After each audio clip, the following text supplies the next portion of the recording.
ఈ రాజ్యం కుట్రలపైన ఏమన్నా పాట అనుకురానా? నేను అందుకేమంటాను అంటే రాజ్యం కుట్రలైన విషయాన్ని మనం ఒక భాగంలో చూస్తే ఇక్కడ ఉన్నటువంటి ఈ దేశంలో ఉన్నటువంటి యువతకు తెగింపు ఉంటుంది బాగా. ఆ తెగింపు అంత ఎక్కడ పోయింది? దేశం నాశనమైపోతున్నది కనబడతా లేదా, నరనరాన మన యువతరానికి నెత్తురు వచ్చిందా. దేశం నాశనమైపోతున్నది కనబడతా లేదా, నరనరాన మన యువతరానికి నెత్తురు వచ్చిందా.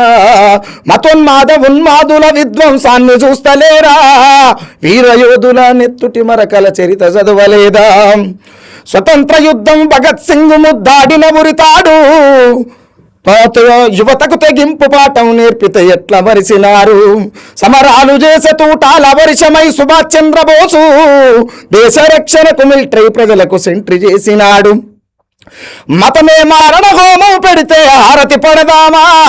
ఈ దేశంలో ఉన్నటువంటి యువత సచ్చిన శవాల తీరు మనము సమాధి అయిదామా.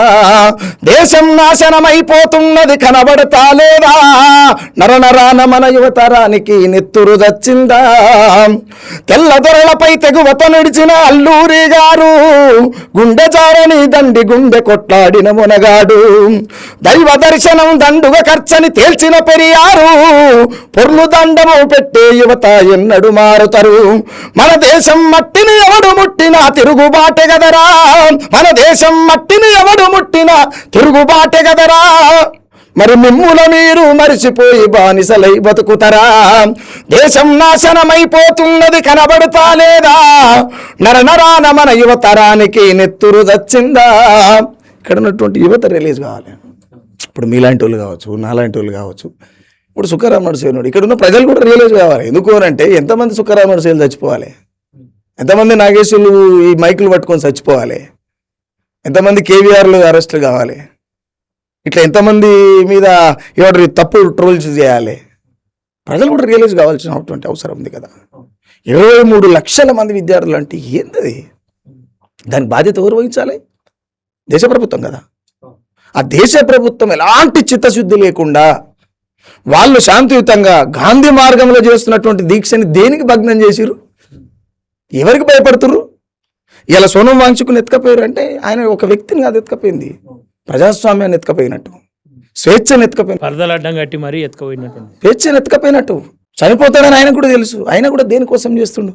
ఈ దేశంలో ఉన్నటువంటి తనువు సెగలు బట్టి బతుకుతున్న, ఎన్నడో నాడు చేస్తామని చెప్పి తనువు సెగలు బట్టి బతుకుతున్నటువంటి యువతను అందరిని అంటున్నాను నేను ఈ మాట క్లియర్గా, చాలా బాధతో అంటున్నా. ఎందుకు అని అంటే మనం తిరుగుబాటు చేయలేనికి తిండే శత్రువు అనేటువంటి సామెత ఎట్లయితే ఉన్నదో, ద సేమ్ టైం మనం మాట్లాడలేనప్పుడు సమస్య రేపు నీ ఇంటికి కూడా వస్తుంది.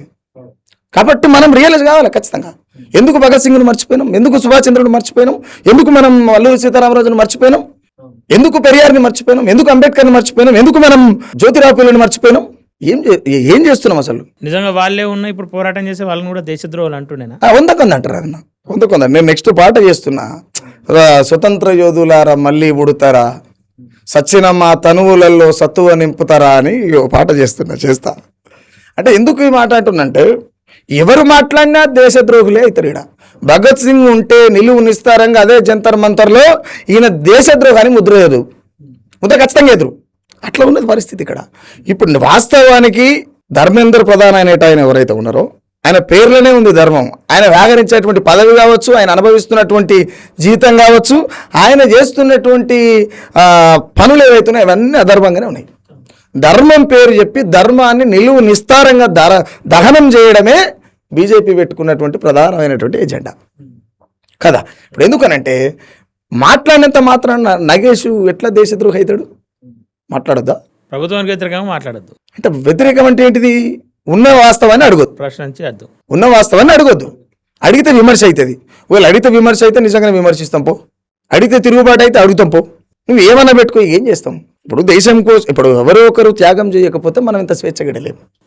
మన వెనుక ఉన్నటువంటి వాళ్ళ త్యాగాలు లేకుండా ఇక్కడ నగేష్ కావచ్చు, రామనరసయ్య కావచ్చు, మన మిత్రులు కావచ్చు, ఇలా ఎవ్వరం కూడా ఇక్కడ లేం. నా వెనక తరపుల్లో ఎవరిదో వాళ్ళ యొక్క వాళ్ళ త్యాగాలు నా నెత్తి మీద ప్రభావం పడ్డాయి కాబట్టి నిలబడగలిగినాం. అది మీరైనా నేనైనా ఎవరైనా ఎవరి జీవితంలో వాళ్ళకు ముందున్నటువంటి తరాల ప్రభావం ఖచ్చితంగా ఉంటుంది. ఆ ప్రభావ కోణంలో మనం నడిచిపోతుంటాం. కాబట్టి నేనేమంటున్నా అంటే భగత్ సింగ్ని మనం ఎట్లా మర్చిపోయినాం? 26 ఏళ్లకే ఉరితంగాన్ని ముద్దాడిండు. ఇవాళ ప్రొఫెసర్లు అయ్యి వయసు మళ్ళీ నెత్తి మీద ఇంటికే లూసిపోయి నడవలేని పరిస్థితులు ఉండి అరే నాలుగు కాళ్ళ కుర్చీ మీద కూర్చొని మాట్లాడుతుంది కూడా చేతగాని పరిస్థితులకు వచ్చేసారు.